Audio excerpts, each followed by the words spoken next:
You're listening to the Electronic Media Collective Podcast Network. Yeah, it's a mouthful.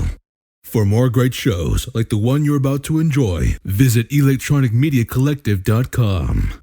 And now, our feature presentation. This could be a very interesting episode. I don't have anything really fun like right off the bat going, "Hey, welcome," kind of thing, because I have a lot to say about this.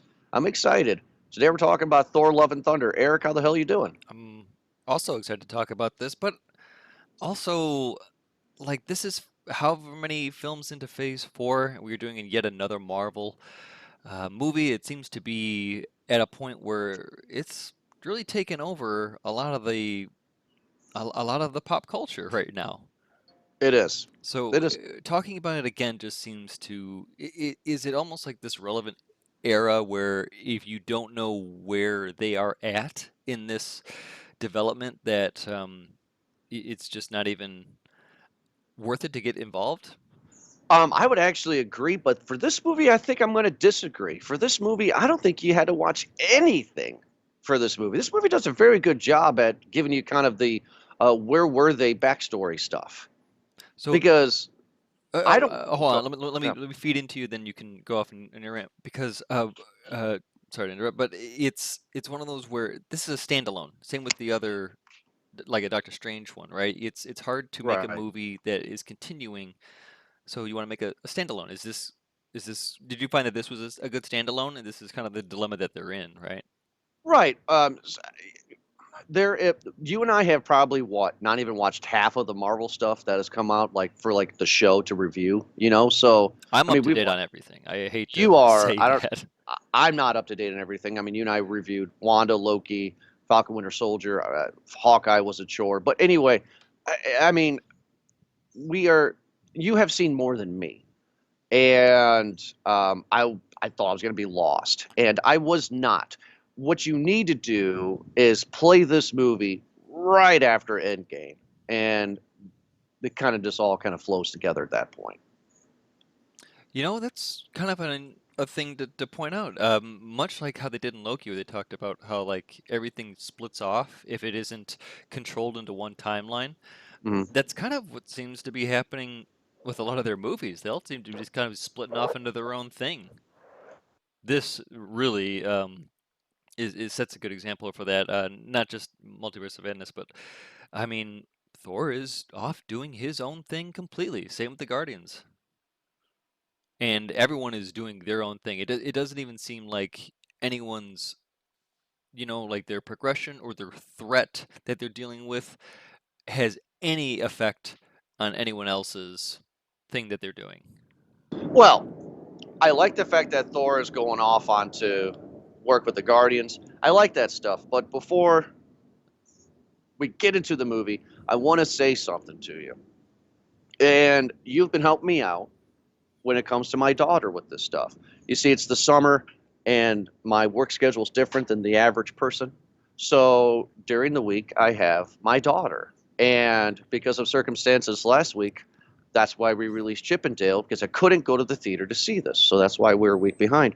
And I needed to take my daughter with me yesterday to see this. I had nobody to see it with me. And you said it was perfect for her. If she saw Jurassic World, it's good for her. I did not know, Eric, that this was going to be a father-daughter movie, so that was kind of fun. Sure. I had no idea. And Riley had no idea what she was getting herself into. And I'm telling you, she does not like gore. She does not like gore at all. I think I said that in the text. The one thing I was worried about, because everything else I think was right up her alley, right? It's very colorful, very comical, very, well, very the style of Taika Waititi. Did I say it? I think you probably did. All right. Oh, I won't pat myself too hard on that then. But it's very cartoony. It's very for family, for kids. But the thing that I think made Gore such an awesome villain was not just his motive, but the aesthetic. Everything around him was just that void, that the sword taking over, and the way that it made his eyes glow even more. I thought it was great. Okay, so I'm just going to go ahead and show my hand. Because I have to, because I can't sit here and just be quiet and just pretend. Eric, I think this is better than Ragnarok. I think this is in the running for one of the greatest Marvel movies of all time. I still think that Winter Soldier is the best, but this is probably number two, maybe number three. Like this is really, really, really good. Oh, okay. Is there a few things that you want to highlight as to why? I think you have the bias of it being a father-daughter, and I'm sure that you did some looking up after this that a lot of actual father-daughters were in this movie. Yeah, no, so I did, and I did not know what was. See, what I did was I kind of spoiled myself because, like I do every time. So, okay, I don't want to go on a rant, but I Jordan does want to not like make. to have fun, everybody. He goes to the back of the book, reads the last chapter of Harry Potter before everything. I mean, that's just how he is. So I'll make this very, very No clear for Santa everybody. Claus in his house. I'm sorry, I go ahead. really, really hope that people understand why I do this. When we started Movie Guys podcast, I always would review off of emotion because I was never getting spoiled. And then I realized listening to our reviews is that I was reviewing off of emotion and not really why we're reviewing to see if this is a good movie or not, plot, acting, so on and so forth. So what I started to do was read the plot before I went to go see the movie, so I'm not spoiled, so I can sit there and enjoy what the director is giving me instead of going, "Oh my God," kind of a thing. And it's worked out in my favor, I think, for my reviews. But for this movie, like I said, I had crap last week I had to take care of, and I was not able to see this in theaters. So all I knew was Christian Bale was gore. I just knew little things. Um, so I want to go right off the bat. The beginning of this movie is not for children. I was scared. And I still feel that the greatest villain so far that the MCU has given us is the human villain in Civil War. I still say that. I still stand by that. This guy's number two, man. This guy's better than Thanos. You think it is? I mean, The bear. I think Killmonger is probably Which up one's there. Killmonger? He's the Black Panther, Michael B. Jordan from Black Panther. No, no. No, I mean everything about him. He had the right.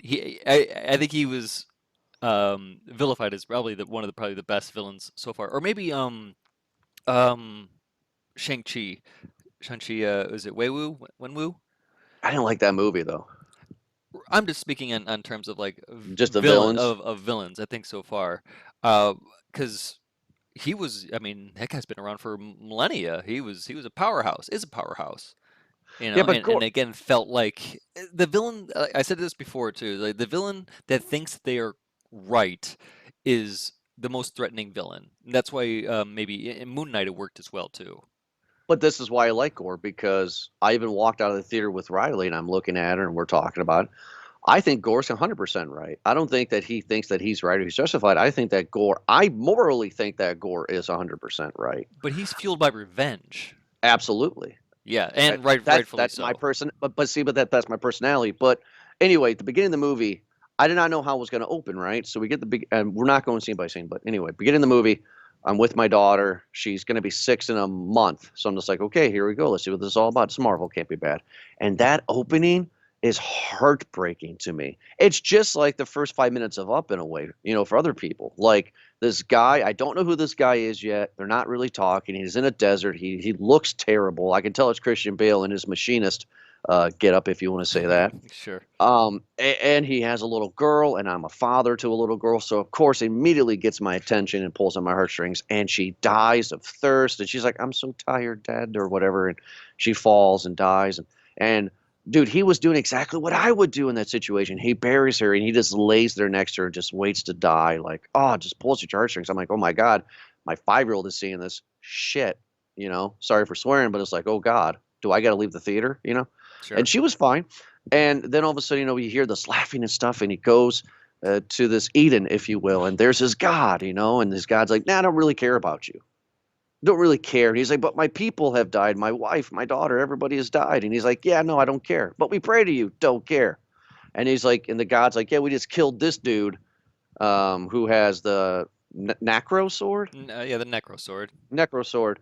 And, so, screw you. And he starts to strangle Christian Bale. Christian Bale gets the sword, kills the guy, cuts off his head. Justified. Loved it. I loved it. I was like, oh my God, this is gonna be good. I did research. I thought that Gore was one of those villains that, has been around for a long time that nobody really talked about. Hmm. No, no, no. He's been around since 2013. He's one of a newer villain. This stays true to the comic that it's adapted from. I have not read this. What's it called? From the Mighty Thor, or I think that's what's. I'm not the comic guy as I used to be. I completely fell out. But this is like the newer age of it, where it's introduced Jason Aaron's Mighty Thor, Right. and yeah, I think it's a very compelling story. I like how it opens up. It sets a great scene for who Gore is and kind of the attitude that the gods have Hmm. towards their disciples. Rapu, I think is his name, and I think this is a guy that often stars with Taika in a lot of his like. Don't do like What We Do in the Shadows or those types of developments. I think how I think he's a friend is what I'm Oh trying to yeah. say. No, and Christian Bale is again wows me with his acting. I talked to a friend about this, and he has a girlfriend, and she said that she didn't want to see it because he's scary and stuff. And my friend goes, "Well, you haven't seen American Psycho yet, have you?" So I'm just like, "Yeah, um, yeah." So But one thing to point out is that yeah, as desperate as Goro becomes here, he was crawling in that oasis and he first cut himself on the sword, right? And then the sword basically calls out to him the rest right, of the movie and controls him. And it's an important thing to note because we're getting introduced, and I'll say this because I'm watching a lot of the shows too, heavily to a lot of artifacts and gods. Those are not by coincidence. Those are, I think, very, very related. So these are big because we're introduced to the Necro Sword now. We were introduced to the Ebony Sword at the end of the Eternals with um, Kit Harington and Blade. Uh, which we did not review Eternals, so I didn't even know that's a thing. that's okay. Nobody reviewed Eternals. Okay, fair enough. That's why I'm not. It's a horrible movie. One thing happened, or two things happened in it, and apparently nothing in the MCU has even acknowledged it since. No one has acknowledged the vampires, the Ebony Blade. Blade still has yet to come out, and then of course the Celestial coming out of the middle of the ocean doesn't seem to really bother anybody right now. Right, But it is there. There's a it's giant there. celestial coming out of Earth right now. Hasn't affected any gravitational pulls or tides or anything. But here we are. We'll just say that Eternals is this age's Incredible Hulk, where it's like, yeah, it was there, but we're just gonna move on. Um, we get right from 70s immigrant song Led Zeppelin to 80s Guns N' Roses. This whole pretty much the whole Appetite for Destruction album is the soundtrack to this movie. And love Thor in this. I quickly get the jokes right off the bat. Just how this stuff is with the Guardians, I'm laughing. We get Thor with the dad bod. I love how they said he went from a dad bod to a whatever bod they were saying, and Godbot. Oh, God bod. yeah. The entire movie is being narrated, by the way, and I forget that often because it starts off with Korg narrating to kids, right? Right. And then throughout the movie, whenever they need to fill in or jump from one or the other, they can just have Korg narrate those, which by coincidence is voiced by the director of the movie. So Right. he's Yeah. I he's found that out. narrating, yeah, who's narrating the entire thing for us. Uh, Right. it helps the movie. It helps, I think, make it age appropriate because it's holding your hand through a lot of it, so you don't have to know a whole lot. And really, why it makes it help to be a standalone movie because you don't need to have a whole lot of know-how from beforehand to know what's going on here. I agree with you because that's one of the reasons why I said that I thought this was standalone. Because it was guiding me. Um, just wanted to say that I had a theory years ago, and it turned out to be true. theory slash opinion. I guess that's the same thing. But Natalie Portman is not just a fly by night actress, right? I mean, like she, regardless of the Star Wars stuff in the day, I mean, she's done some good work. And She's a an award-winning actress. she's an award-winning actress. She's established, and she doesn't really strike me as somebody that just signs on to do something just to do it. So when she was in Thor, now they have said that they have planned these whole things out, right? Maybe they've had, maybe they haven't. I think now it's starting to be like that George Lucas territory where it's like, oh, I've planned this since the beginning. No, you haven't. But I said during the first Thor movie, I remember this, I will never forget it. I said, why is Natalie Portman in this movie? And somebody's like, we gotta get Natalie Portman, And I was like, she signed on for a reason. And I think somebody told me back then, and I'm gonna murder it because she calls herself differently. She calls herself the Mighty Thor in this, but there was wasn't there something called the Lady Thor back in the day too? Or was that just me being sexist right there? Seriously. No, no, Was she called Lady Thor? I could have, yeah, I thought that there was, but I don't know if that was a comic thing or if it was just like a pop culture, like the boomer putting a label on something. So I'm not too versed into the Foster backstory to answer that. Well, the only reason why I'm bringing it up is that's why I'm saying that's why she signed up for this. You know what I mean? Like, I don't really want to do this as Natalie Portman's voice. I don't want to do this, blah, blah. And then Marvel's saying, yeah, but one day you're going to be the star. Well, hold on a sec. I thought it was. I'm trying to pull up. I thought it was because she had some issues with the second development of Thor that she didn't want to be in. There was some issues with if it was either With the Dark World? yeah, it was either with crew or with something or with management. I forgot. It's something they like, or maybe even something was like that. Might have been even just scheduling. So I don't want to obviously speak too falsely out of whatever I'm saying, but I thought it was just like not completely out of disinterest, or maybe it was, but that why she was signed on to this one is because Kevin Feige basically had to say that this is a one and done, and gave her the idea for the Mighty Thor, or the story for that, saying that this is the impact of what it would have. It would just be for this, and obviously we would have you. And I think no, it wasn't Kevin Feige. I think it was Taika. Someone had convinced her, and I'm pretty sure Taika did. He did. someone had convinced her. And I'm trying to find this, and I'm gonna be stalling, and I'm Well, while you're move on. But either way, I know that she Yeah, had to be yeah. wooed a bit more to be in the maybe project. maybe you're right, and I probably would say that you are. I was just sitting here going, why is she in this movie? Oh, that's right, because she probably signed on years ago, knowing eventually this would happen. Not that she would die, but just that she would become, Lady Thor. Also, I get that because don't they get Welcome to the Jungle as the beginning of this, right? Yeah. And Thor's doing the workouts, went from a dad bod to a god bod. I love that he went, him and the Guardians were fun in this movie. And I wish the Guardians were in the movie a little bit more, because they were really fun. And just to show you the eyes of a 5-year-old, McDonald's does a great job with Marvel when it comes to Happy Meal toys, right? Yeah. And as soon as she saw Groot, Riley stands straight up in the movie theater, which was full, by the way, and says, Daddy, Groot. She knows nobody else but Groot. Well, I'm glad that she knows that, So, because if you wanted more Guardians of the Galaxy, boy, you're gonna get it. There's yeah, what, a series, there's a special, and then there's a movie and another series. right. So there's going to be a lot of Guardians. So anyway, Oh, and their own theme park ride at Epcot right now. oh, okay.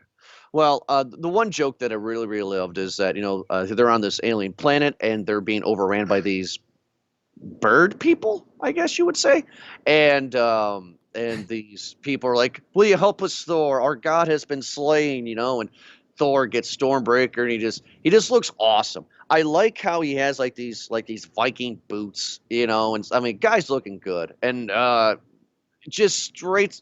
I like how the two little flying ships come at him, and he Jean-Claude Van Damme does the splits and holds them, and just I'm like, and he's doing his ridiculous faces and his ridiculous voices. I mean, he knows the movie that he's making, It's fun, right? yeah, and I'm like, this is better than Ragnarok so far. Like, I think this is really, really entertaining. So that happens. So Oh, Go ahead. like even details of like in that because they're it's the whole point is that the Guardians and him are trying to save these blue people from these bird people, right? And the blue people are very they're like apostles, right? There's like a Right. temple and like they're praying to for help and to any god for help and Thor's a god and so they finally asked him for help, and he came to help. And in doing so, what he destroyed their temple. Yeah. They called him the god of oh, they thank you, god of destruction, for your help. That was One of the, great. I thought little details like that I think are cute. one little detail that I like too, it kind of reminds me of James Gunn with Guardians, is that you got these blue people that are like they're talking so whimsical, like thank you, blah blah blah, and then once Thor says something ridiculous, the guy like breaks character and is like, really seriously? I mean, right now you're doing this, like that kind of thing. You know what I'm Mhm. saying? Like I just love that kind of style. And then for his token of his appreciation, uh, Riley's favorite characters and my favorite characters, we get the ridiculous goats. These flying, screaming goats. Yep. The screaming goats remind me of the voice of Weasel, Yeah. of Weasel in Suicide Squad. It's Yeah. "Ah!" Yeah. Really, really enjoy the goats. I was telling my wife because she didn't go with us. I was telling her all about the goats, and somebody's already put a clip show of all the goat scenes in the movie. Oh And yeah. I and Obviously, they I stole the show. right, and I played her the goats, and after the second scene, my wife said, "This is annoying." I was like, "No, this is awesome. This is awesome. Like this is ridiculously awesome." So Gore's going around killing gods because that's his thing. He's Gore the God Butcher. While this is going on, we go back to Jane Foster, sitting in chemo with one of my favorite characters there from Two Broke Girls. She's back for a minute. Yeah. What's the character's name? Or the actress's name is Kat, right? Kat Dennings, right? Yeah. What's her name? Dr. Darcy, is that what her name? Yeah, Darcy. She's in this for a minute, and Jane has stage 4. They don't say what stage 4. They say stage 4 cancer. So Stage it could 4 pregnancy. stage 4 pregnancy. Oh, I'm So sorry. No, you wouldn't take chemo for that. yeah, But no. yeah, they don't say it, but obviously it's Uh, implied that it's not good. Stage it's 4. not good. Stage 4, and she's trying to figure out what's going on, and Darcy's like, "Hey, dude, how about you spend, your last remaining times like trying to help people and or try to figure it out instead of like going into a lab by yourself?" And then all of a sudden, I'm gonna murder this Thor's hammer, Miramar, Yeah, I'm not gonna be able to get it either, so and I'm gonna butcher it. So, Thor's hammer. yeah, let's just say that. Mjolnir, I tried. Yeah, yeah, Thor's hammer. Sorry, everybody. Mjolnir, You're probably screaming, listening to us right now, going, Mjolnir, "It's blah blah blah, you jerks." Mjol Meow, Mjolnir. meow, meow. All right. So, while she's in the lab trying to figure out things, we go to New Asgard. I'm really liking New Asgard. New Asgard's kind of like a theme park nowadays. We get Matt Damon back playing Loki in a stage show. Who's the actor that's playing Thor? That's one of the. That's a Hemsworth. That's the other brother. That's the other brother. That's Okay. not. It's not Liam. It's the third brother. Okay. And they were in Ragnarok too, right? Yes, they were. And Sam Neill is playing Odin. Was that Sam Neill? Yeah. Okay. And the For big sure. and the best cameo. Oh yeah, Melissa McCarthy comes out as Helena. Yeah, that Yeah. was hilarious. I like, what? One of the things that I love about her as an actress, just sidebar real quick, is that when she pops out for some reason and you're not expecting her, you just start giggling. Remember when Trump first became president and Saturday Night Live, nobody said that she was going to come out as Sean Spicer. That's the first thing that I said too, because Right. I had that moment at the same part where I was just like, wait, what? Where your brain has to click, it has to find, recognize, and then match. And when it does, it just yeah, exactly. The same effect when she did Spicy. That Right. was the same thing where it all comes. It's just like, yes, this is perfect. I just want to say my favorite part of that whole spicy thing was out of nowhere. She's getting a super soaker and she's spraying the reporter. And he goes, "What are you doing?" She goes, "I'm trying to wash your mouth out with those dirty, filthy lies." I just love it. So I mean, she was fun in this. And I loved how bad the production was, and there was a purpose for that. And that's good for people who, again, probably haven't seen a lot of these movies. That we know that you know, Thor's hammer is messed up, is broke, it's shattered because of Helena. I have another question too, because again, I'm not trying to keep up on everything. I figured I'll go to you to this question. In Ragnarok, didn't he lose his eye? Yeah, Thor? yes, correct. How did he get his eye back? Um, in Rocket made him one. When did he do that? In Endgame or? It was the one before Endgame, the first part one, Mm, Infinity Rocket made War. him a Rocket made. Okay, so it's a fake eye. Yeah, and also I don't know if you pay attention, but apparently his eyes just can change color now. Like I think Like, they were because he got his eye and like one was blue, one was like dark, one was brown, and then like one of them there was like they were both green. I think this one they're both blue again, or they're both brown. I don't know. His eyes change color. he's got a thunder. Who cares? It does. Um, Obviously, his outfits can change just as much. right. So while all this is going on, we get some backstories. I'm going out of order a little bit. We get a backstory of Jane and Thor's relationship, and I can't believe I'm saying this. I thoroughly enjoyed this backstory montage of their relationship. Again, it kind of reminds me of Up. What I mean by that is we all can relate to this kind of relationship. Boy and girl both like each other. They start dating. They're having fun. They're doing a lot of great things together. They're entertaining. They snuggle on the couch. Eventually, life happens. You get too busy. You don't get the things that you want out of life or out of your partner. Things go to the wayside, and no longer you're snuggling on the couch. You're sitting on both ends of the couch with something in between, like a dog or something. And I can understand that. I can relate to that. I'm sure anybody that's in a relationship could relate to that issue. So I thought that was well done. Why I'm This was praising narrated, by the way, too. narrated, and I'm praising this because I can't believe this, Eric. I cannot believe that I'm saying this. These past two Thor movies, I've thoroughly enjoyed. Just because I say that I think that Love and Thunder is better than Ragnarok doesn't mean I don't think Ragnarok's great. I can't believe it because when Thor 1 and Thor 2 came out, I was like, burn it, send it to hell. These are the two worst movies of MCU when they came out. Like, I was so upset with Thor 1 and 2. And so far, it's the only Marvel hero that's gotten 4 movies, more than Iron Man or Cap.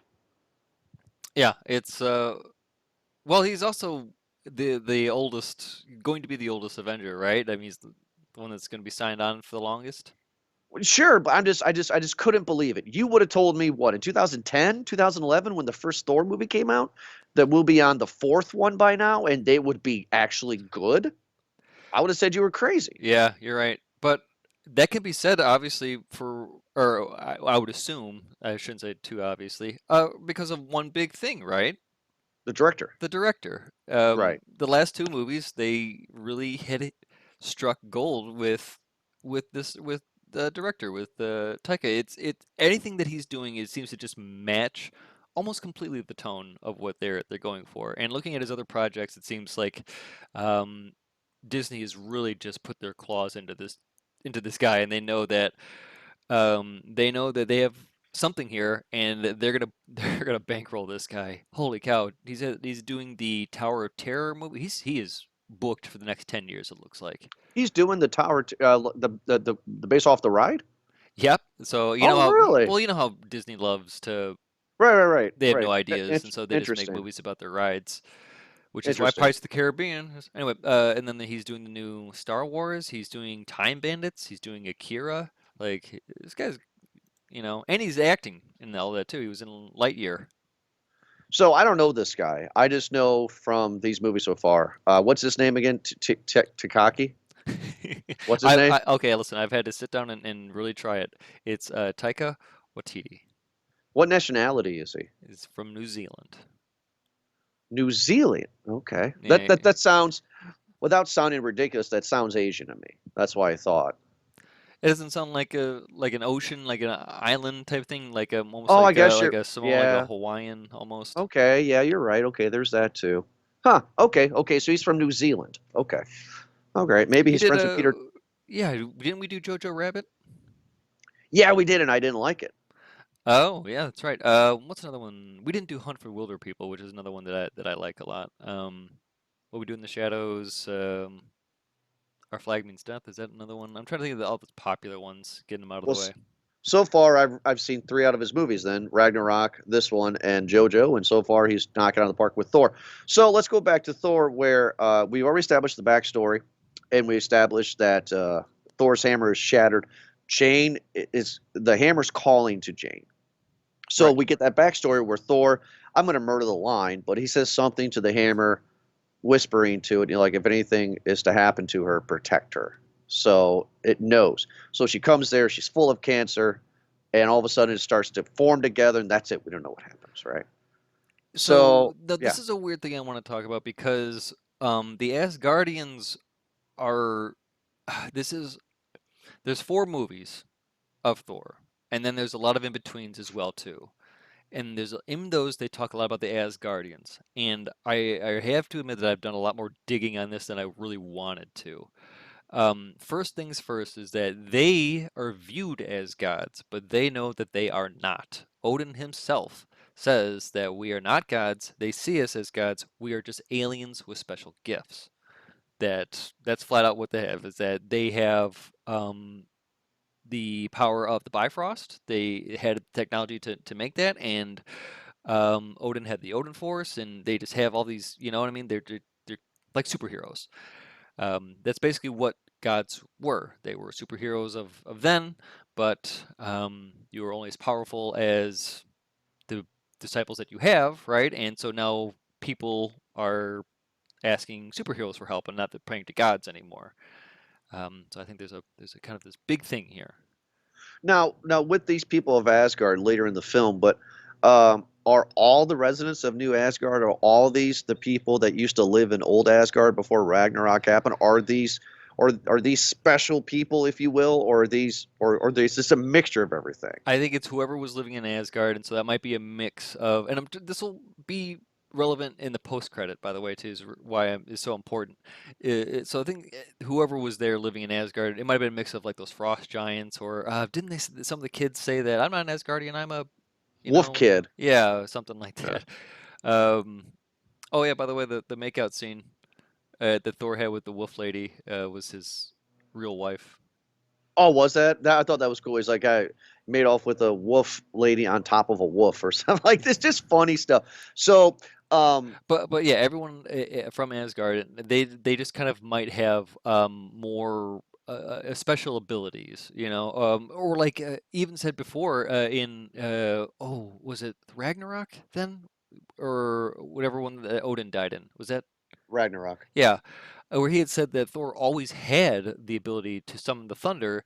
It's just that Mjolnir or whatever weapon that he had was his tool, is his conduit that he uses to kind of express that. And I Right. think that was a clever thing too because he's always had that, but we have a lot of weapons that are kind of like personality tools in Right. this movie. You know, it's like it's always there, but these are these inanimate objects, even the goats, are used to kind of express a lot more meaning into these people. Well, let's talk about meaning. Let's talk about how Gore decides to show up to New Asgard and gets his, which scared my 5-year-old because, like any 5-year-old, she's scared of spiders for no reason. Hmm. And when you see the big spider shadow monster, and all these monsters start to come in, it was a little scary for her. It was scary. I get it. Gore is terrifying. And Thor starts fighting. Valkyrie is back. I like Valkyrie. She's now, and I noticed this too, little political correctness. I noticed this. They called her the king of Asgard, not the queen of Asgard. So I was like, oh, I just noticed that. I was like, let's move on. You know what I mean? Like I wasn't, Yeah. I wasn't offended. I wasn't upset because traditionally, society, female, she would be the queen, right? Queen of England. But she's the king of Asgard. Okay, let's move on. So I that's think they're still okay. trying to, as far as Asgardians go, still trying to figure it out because I don't think that she wants to be king ruler. She's a Valkyrie. Like, you know, she wants to go out there and kick ass. She even says that in the movie. She goes, I want to be in the battlefield. I don't want to do this. Yeah, Uh, Valkyries are supposed to be like a, you know, they're divine. right. But she's like a awesome Valkyrie. So um, all of a sudden we get Thor's hammer comes into play, and we find out that boom, Mighty Thor, Lady Thor, Jane, she is now a Thor. We get this reconnect. I Googled the timeline. The last time that Thor saw her was 8 years ago. In the She time, says 3 years ago. he says 8. Well, in the timeline, it says 8 years. Well, It's the last time. it's a cute detail because of the blip. Did she get blipped? Yeah, so she only thought it was 3 years, but to him it was 8 years. So obviously she was snapped for 5 years. Okay, because in the timeline, it says this movie is supposed to be taking place in 2025. Yes. That's what they're getting at. We get a nice fight.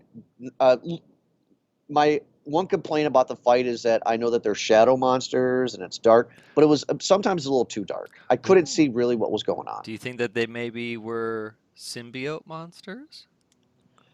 I really hope not, but probably. No, no, they're not. They're no, maybe they are because every time they got stabbed, like they had like this black goo. But if they were symbiote monsters, then the symbiote would, when the monsters died, the symbiotes would have attached itself to somebody else. They So all go to a hive mind. yeah, That's theoretical. They haven't said anything, and I know that Marvel is right now getting very messy, especially after the bomb that they just dropped at the end of Miss Marvel. So, what was the bomb? You guys explain this now because I don't know it.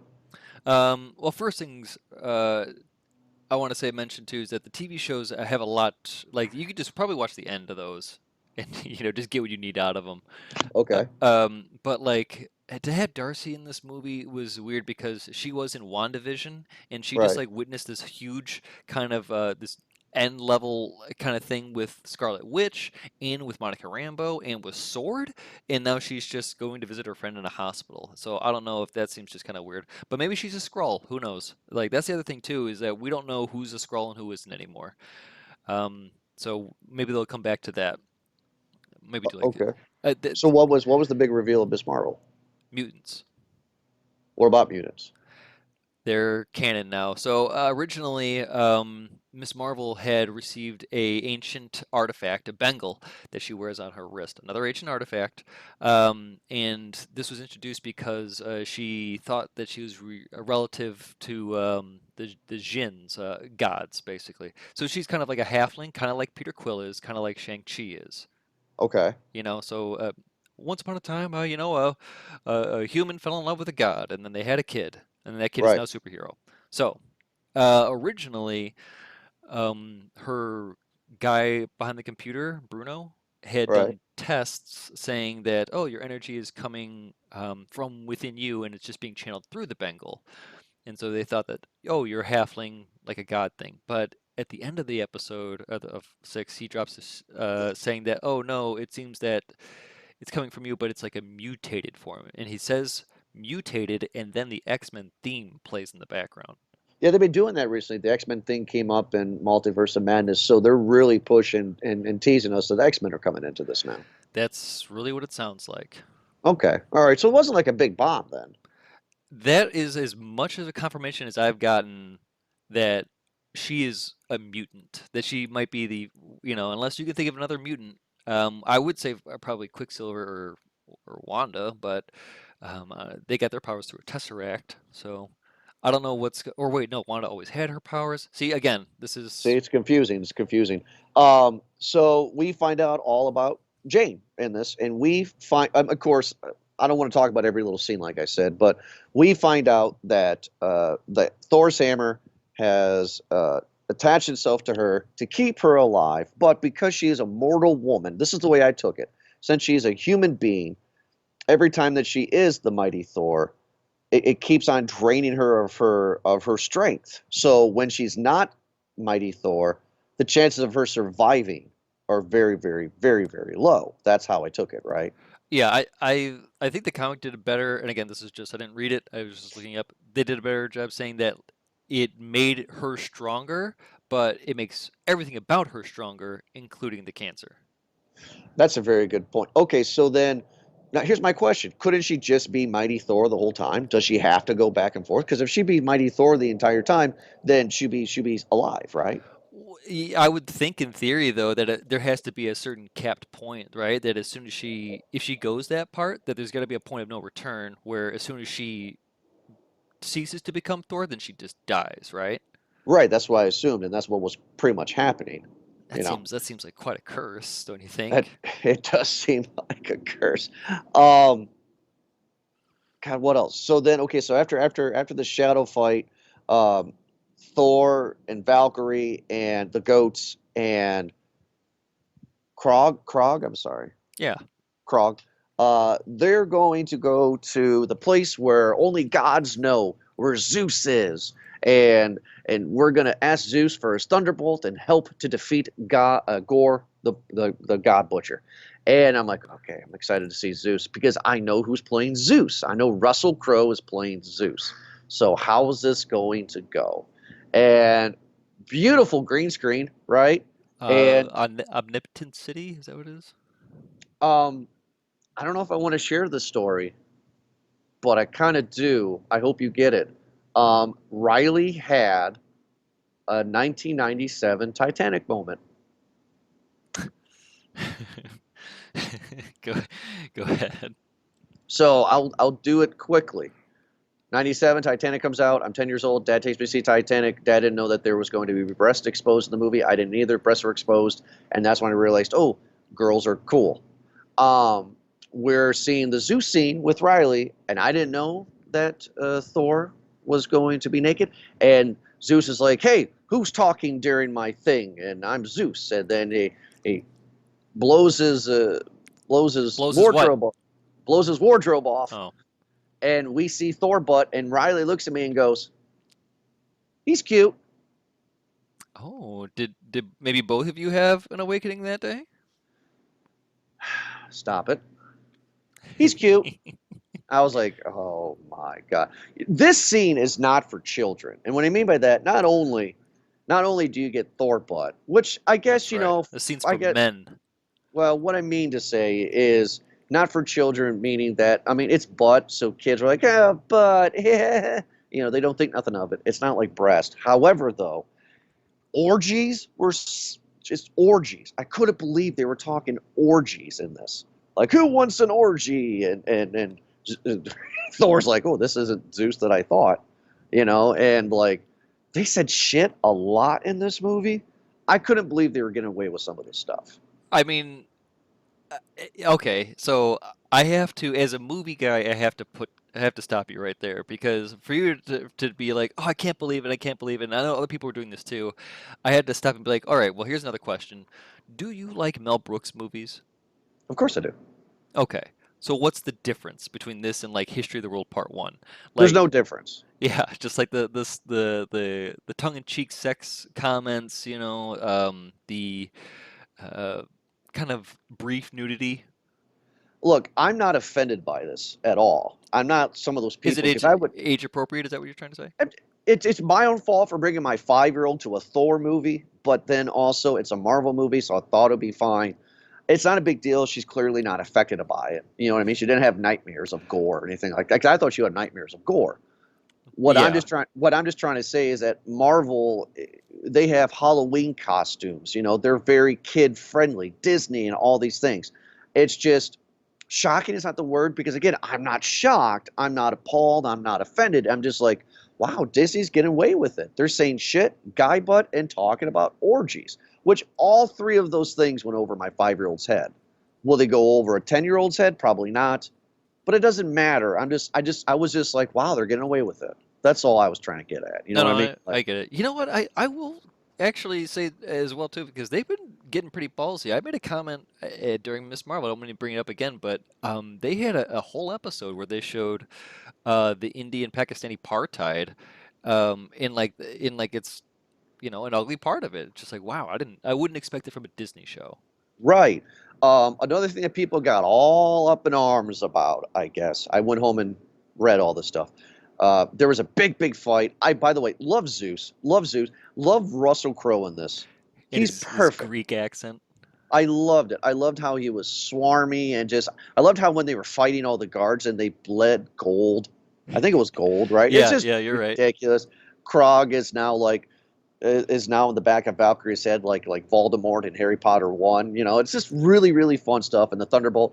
And then I was reading online that people were upset. The mothers were upset that Valkyrie kissed a woman and then dove off. And that didn't bother me. And that went over my daughter's head too. because it was not a big deal. 'Cause You you're not got to stop looking. making a big deal. Yeah, I agree. I'm not looking for that. But like the other things that you would notice are like like Krog's god sitting on the throne of scissors. Mm. Was that supposed to mean Game of Thrones? That's the way I took it. Yeah, it was an iron throne, but it was more so a callback to his constant rock paper scissors jokes that he did in Ragnarok as well. Oh, is that what that was? Because the way the throne was looking, it looked like Game of Thrones. So that's why I thought. But Oh, well, yeah, but they were, but they were scissors. So it was kind of like, yes, their play on it, how rock always beats scissors. it was fine. And then also too, people were complaining about Krug and about how two men get together. And clearly, I love how later in the movie when Krug was talking about the guy that he met, and he looked straight up like Freddie Mercury with the mustache, and Oh yeah, it's how korgs make babies. yeah, they just hold hands and they're in a volcano. It's funny, and people No. too sensitive. This is a movie. It's too sensitive. It's fine. I mean, this goes over my 5-year-old's head. It's probably gonna go over yours. Well, It's not a big deal. when somebody's trying to get offended or argue about, the way the habits of a fictional alien creature, That's it's made out just, of rock. yeah, it's just like, okay, well, what are we doing here? Hmm. So we didn't tell this, but this is a big plot point in the movie. Before they go to see Zeus, Gore had an idea to kidnap all the children. So they kidnap all the children and they take them to the Shadow Realm.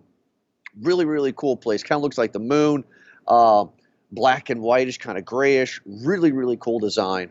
Anyway, go back to Zeus. He kills Zeus, right? Get the Thunderbolt. They're good to go. I can't believe that they got away with that. He Now, shoots Zeus. well, and he falls. Now, if you don't stay for the after credits, you don't know this. Oh, But yeah, you know what I sorry. mean. Sorry, everybody. But at the time, Nobody knows death. nobody know death. So they finally go to the Shadow Realm, and it was all a trick, right? And this is where Gore kind of like spells out his evil plan. I really was enthralled by Christian Bale's acting when he had all of them kind of tied up and talking to him and stuff. Mm-hmm. Like, I feel his pain. And I love it. And my little girl was funny because only thing that she could say to me was, "Daddy, he has bad teeth. He needs to go to the dentist." Like Yeah. I love this scene, dude. This Yeah. was a heartbreaking good scene. And I guess all he needs is storm. So there's this being, the entity, right? And there's this being that if you find it will grant you a wish. Oh, it's eternity. Eternity, thank you. And he needs Stormbreaker to unlock the door to eternity. So this is getting into. I don't want to go too deep into the cosmic part of MCU, but it might be where we are going. Right. This is just the avatar of eternity. Okay. I mean that means nothing to me right now. I'm not No, trying to I get it, and this is again big level because there's two characters that are like big. There's Eternity, and then there's Infinity. Eternity is that kind of dude character that you saw. Infinity is kind of the possibility of things that could be. She's like a female type of thing. It's a weird thing, and those two, and there's a lot of Easter eggs by the way, because like not even they had like a lot of those like Eon in the hall where they were summoning the Bifrost to go into the realm to summon eternity or to get the wish. Okay. They had statues in the background. One of them was like Eon. One of them was the Living Tribunal, which was a big part. I gasped when I saw that, which means everything is that there's so much canon because of it too. It means Living Tribunal is there, which means that all the artifacts that are going to be there are probably coming from it. It's a huge thing. It's going to make sense hopefully later on. Oh, okay. Well, love this speech. Gets into a fight, right? I love it too. I kind of skipped it, but I loved when they left Zeus and they had the goats, and they, this is where The Tribunal was in Multiverse of Madness too, I think. Sorry, again, That's this is all right. like where like a lot like the Bengal or like the 10 rings came from. Like there's a lot of that stuff. So this is where on the boat going to the planet. This is where we know that Jane is confessing her love to Thor and telling him that she has cancer, blah blah. And then I love how it's kind of a joke how they're like just standing on the boat going, "Oh, there's the planet," and you think that they're like miles and miles away, but they're not, and the goats just ram into it. It's scream bloody murder. Yeah, Love it. perfect. Gore does his plan, and then we get into a big fight. Valkyrie gets stabbed, and Jane gets messed up with something. They go back, right? And makeup job looks great. Jane is dying of cancer, and Thor's like, "Hey, you cannot be Thor anymore. You can't do it anymore. If there was a chance, for me to save your life, blah blah." We had that moment, so he is going to go and face Gore alone Yeah. and save the children. So goes back, right? Gets to a fight with Gore, gets the kids to all become Thor. So I'm going to do a side story. Why this movie was important. So this is relevant to the movie. When my wife and I found out that we were pregnant with a girl, for some reason in my head, Eric, I don't know why, still to this day, I wanted to buy a white stuffed bunny. Just a white bunny. Nothing fancy, right? Because you're a fan of The Matrix. Sure, I guess. And I couldn't find a white bunny anywhere. Not online, just a plain white bunny. Couldn't find it. Nothing that I liked. Well, Babies R Us was going bankrupt, so they were giving away stuff. So I found a white bunny for $5 at a Babies R Us. So I bought it before my daughter was born. And that's kind of like her blankie, if you will, now. That's kind of like her safety thing. She calls him Hoppers. Okay. And she has to sleep with him every single night. When she feels sick, sad, sleeping, Hoppers she's always squeezing Hoppers. So when that little girl became Thor, and they were fighting all the shadow monsters, and lightning was shooting out of her eyes, and lightning was shooting out of the little stuffed bunny's eyes, Yeah. Riley goes, "That's Hoppers," and I'm just like, oh, this is that moment. This is that moment, Yeah. We get a great fight with Gore. Gore's getting ready to do it. All of a sudden, boom! Here comes Mighty Thor again. So we know that this is a sentence for Natalie Portman, right? It's a death sentence, and Gore finally gets a chance to go and to see eternity. You say? Yes, because the first person to see eternity can make a wish. Can make a wish, and he's going to wish for the death of all gods. So Jane is out of Thor getup. She's dying in his arms, and they convince Gore to not kill the gods, but to choose love and pretty much resurrect his daughter for him to die. Great moment. Great. Yeah, moment. a good thing to choose the love over the hate. You don't need to end the destruction. You can just wish for that, which I thought was a really good too. I think they wrapped it up where, because when Gore comes to that fact and kind of rejects the Necro Sword, he then has to admit that the Necro Sword, kind of in the same way, almost juxtaposing for Jane and her hammer, that the sword was killing him while the hammer was keeping her alive. Right. Yeah, because he said something like that. He goes, "We're not too different," Yeah. he says stuff like that. So he knew. They come dependent on these weapons, and I know that they did a few sentence kind of brushing off before, where they're just like, "Oh, the Necrosword is going to eat away at you and corrupt you slowly." But he had already considered himself dead for the most part, Gore that is. So Right. for him to take this sword was just might as well just go down swinging, if anything. So Right. yeah, for him to concede the fact and just being like, "Oh, geez, what have I done? I'll forget all this and just go to give it all to my daughter instead." I think it was a pretty good nod. There's a lot of symbolism in this movie, especially because of the hammer being able to go into pieces now, to like do shrapnel, which is That was kind awesome. of cool. That was cool. But the way that she breaks the Necro Sword, and the way that it comes back into her hammer and then she breaks it, kind of very much symbolic to the cancer in her body. It's a lot, and it's all over the movie. I think it's a good touch to have, because you can watch this movie over and over and probably catch new things every time. Oh yeah, I can't wait for it to come on Disney Plus. So, what else happened at the end of that? Here, go ahead and tell me else what happened. Love was born, and this is unique, Jordan, because this is, I believe, our first new character, our first dedicated MCU character. Keep going, Eric. So when Gore asks for this, for his daughter to be resurrected, the Avatar of Eternity does and gives not only her life, but the powers of eternity. So she has cosmic power, or the power cosmic, I guess if you want to say. This is, I think, really relevant because they're introducing these kind of like not necessarily godlike creatures, but I guess I'll call them like Silver Surfers. You know, they're kind of like the Eternals in the same part, where they are kind of like the chosen few, or a certain individual who have like these cosmic powers or these divine powers, but they are limited, or they have rules or a barrier that come along with it. I don't know anything about Love. That's her name. I don't know what she can or cannot do.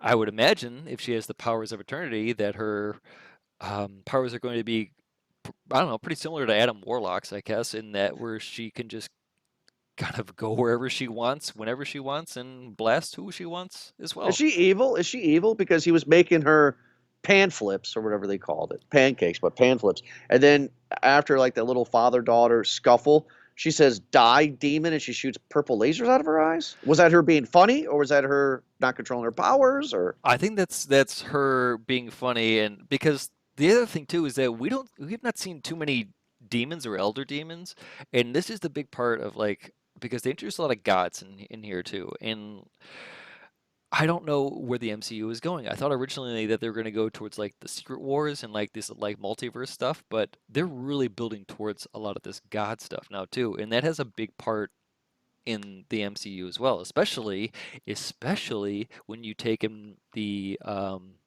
post credit scenes.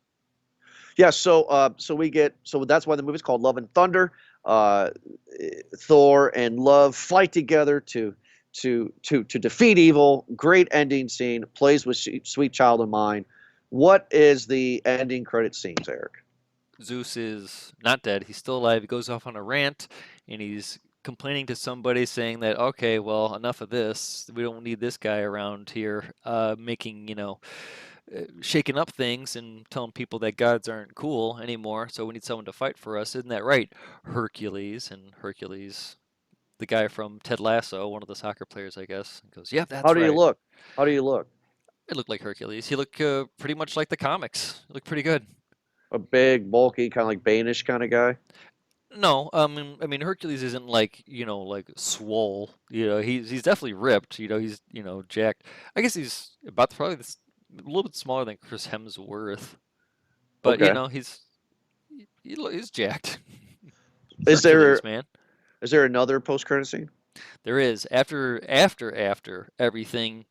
We get a post credit of Jane Foster walking into Valhalla. She was being greeted by Idris Elba, by Heimdall, Well, that's and okay. and invites her into Valhalla with everybody else. This is huge because that means everyone who died in Ragnarok is still very much alive, and that includes one such person like Loki. Okay, wait a minute. I thought Valhalla's heaven. Valhalla is, yeah, it's their afterlife, but Right. So they're not alive then. They're dead. they can be resurrected. So here's the weird thing is that through the Multiverse of Madness, we saw that he was able to go through different astral planes. And then through Moon Knight, we are also told by the Hippo God that there are many different afterlives as well, because there's a depicted one in there. There's like the Eternity of the Field of Reeds, or whatever it was called there. But again, like this is where the God thing comes in, because a lot of gods are introduced in Moon Knight as well, a lot of the Egyptian gods. And those gods would have also had something to do in the omnipotent city as well too. I think, I don't know if they. Oh no, Ra didn't show up, but I think there was some symbolism or something there. I'm sure when it comes out on Disney Plus, we'll go back and take a look. But there's a new thing. The presence of gods are coming up more and more repeatedly in these series. So I wonder if we're going to get a battle, especially with Hercules coming into it. Anyway, Valhalla. Multiverse of Madness went into, we saw them going into the Black Panther, the astral plane. Yeah. into their Okay. afterlife as well too, and it just makes a big deal because I believe Jane Foster in the comics, through my research, I did not read this. She gets reborn as a Valkyrie. So Natalie Portman could be coming back. This is all up in the air. Who knows? But I'm sure with some Disney money, uh, that it might change her mind. Well, hopefully my mind has not been changed in Yeah, this review, I think right? that's the other thing too, is that she did the first two movies when it was just Marvel before the acquisition, right? Right. Yeah, so that might have been a big part of it too. Disney came in and was just like, time to come back. Quit playing, Well, Natalie. Here you go.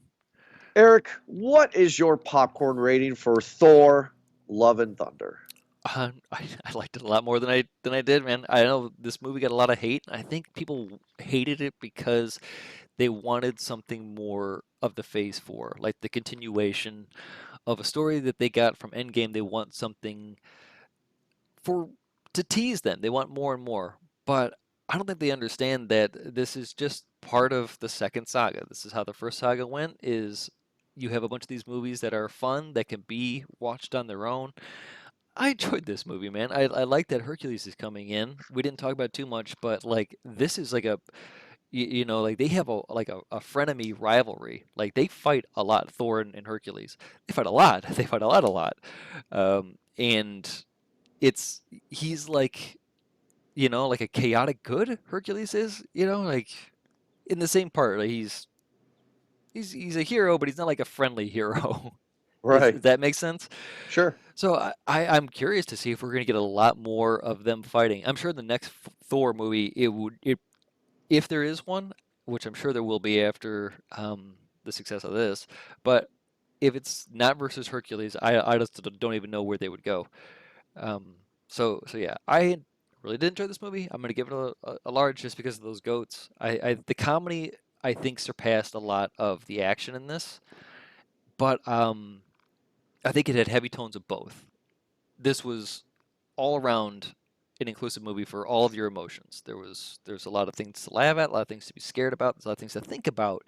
There's a lot in this movie, and for that I think it's just well rounded. So um, I guess for now I'll give it a large just because I think I enjoyed it more than I wanted to. Those goats really Yeah, made me laugh. they did.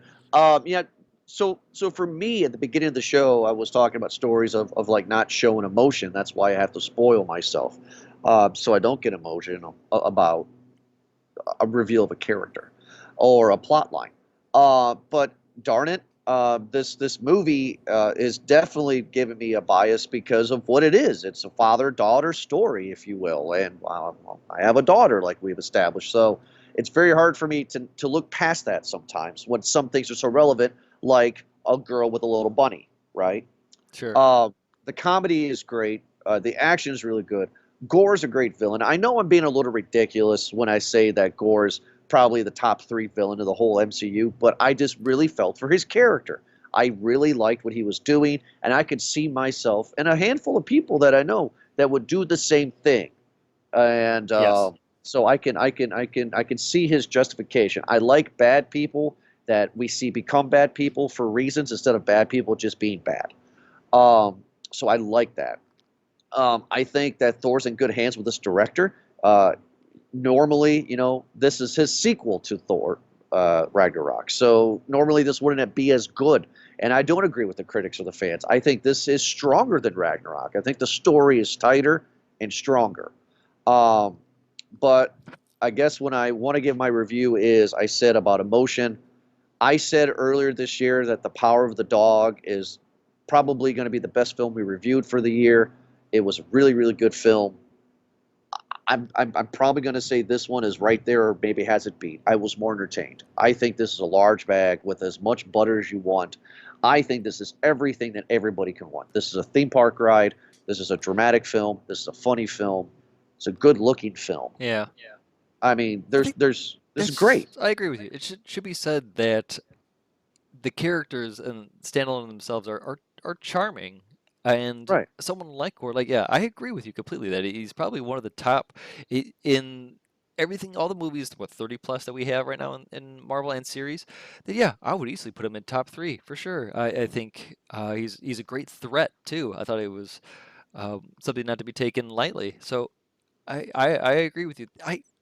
It's weird. I feel weird saying large because it's not like this movie like like is really adding or like wowing. It's just It's fun. solid. It's solid. Yeah, it's like it didn't need. I guess that's what it is that there was pressure that people put on movies like this to make it greater than it is because they're comparing it to some sort of end level stuff like Infinity Wars or an Endgame type of thing, some big epic, but it doesn't need to be. This can be a character moment and where we can see how people are doing and where everyone's going and introduce this person and how they're relevant to this story.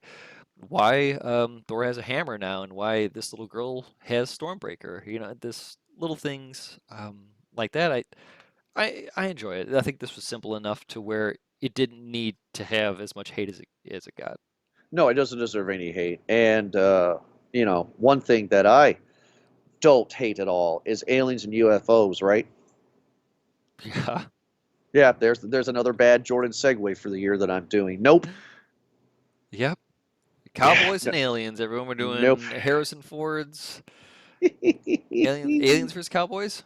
He's joking, everybody. For the love of God, please turn in next week. We, But anyway, we thank saw you all so the much. gold in this movie, and we thought, what other movies are about gold? What Cowboys other? and aliens. Thank you, everybody, so much for listening to this most episode of Movie Guys Podcast. We appreciate it. Like always, check us out at movieguyspodcast.podbean.com, or like you downloaded us on whatever platform you listen to. We are on every podcast platform you can think of, including that Samsung TV that somehow is the number three most downloaded thing. I don't know how, but thanks. But we'll be back next week for another awesome episode of Movie Guys Podcast. Eric, thank you so much for joining me. Have a good night.